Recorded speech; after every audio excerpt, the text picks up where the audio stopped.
This is Jack, this is Olivia, and this is Joshua. Jack is looking at Olivia while Olivia is looking at Joshua.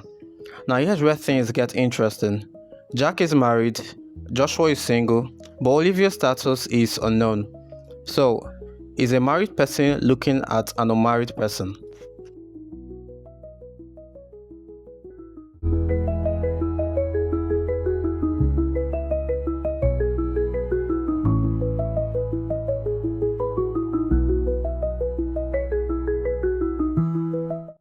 Alright, so what did you choose?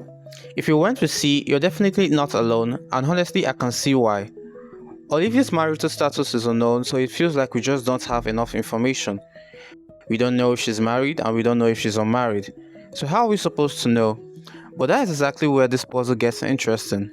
You see, our brains don't really like unknowns, so when we come across one, it's very tempting to just stop and say there is not enough information. But here's the thing, we don't actually need to know whether Olivia is married.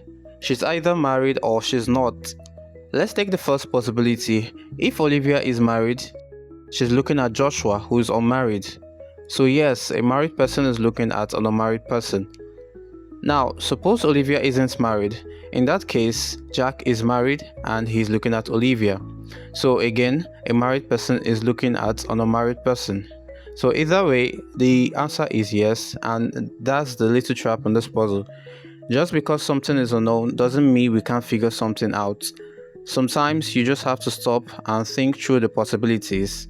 So the next time you're about to say there's not enough information, pause for a second and you might actually have enough.